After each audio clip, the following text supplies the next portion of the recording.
Early downtown Eureka Springs was constructed of hastily built wooden structures situated right next to each other. Wood and coal were the sources of heat and fuel, so fire was a common disaster.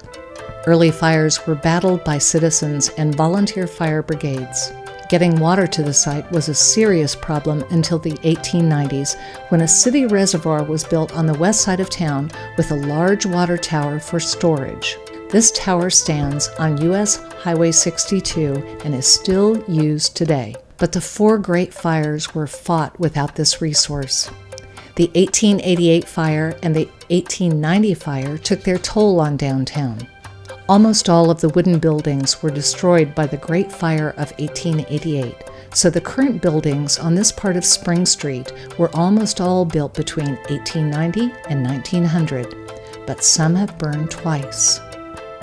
The Hancock House, 37 to 41 Spring Street, was a typical early lodging lost in the 1888 fire.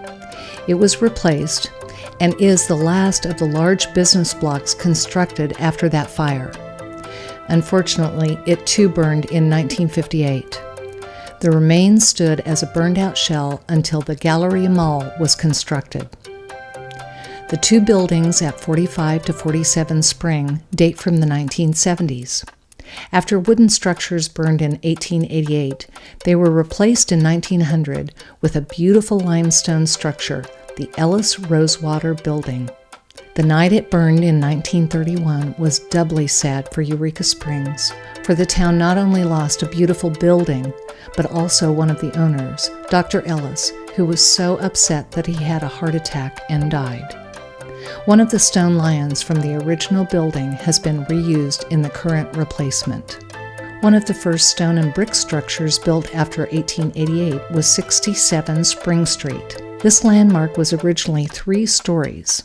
Known as the Butt Block after its owner, F.O. Butt, the top floors burned in 1945, dramatically changing its appearance.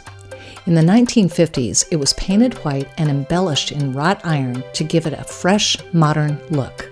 Most of Spring Street, which was built after the fire, has survived with the building facades little changed since the 1890s. Where the street takes a sharp curve is known as Pendergrass Corner, named for the Pendergrass Drug Store located across the street in the Wadsworth Floyd building for over half a century. To the south of the corner is the New Orleans Hotel, formerly known as the All Red, the Wadsworth, and the Springs. It was built around 1902 and sported a popular gentleman's bar before Prohibition. Next door, the Bloxham Building still bears evidence of one of its businesses in the ghost signs by the stairs. This was once a matching double storefront.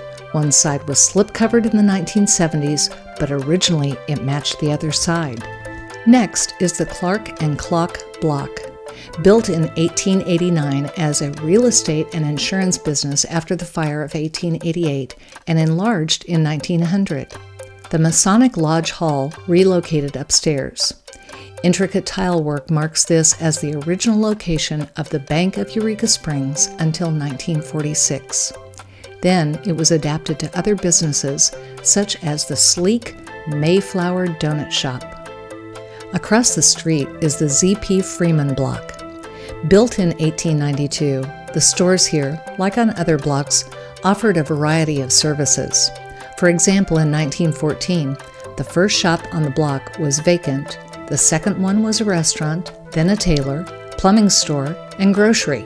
The brick and limestone building on the east end at 80 Spring was built in 1980.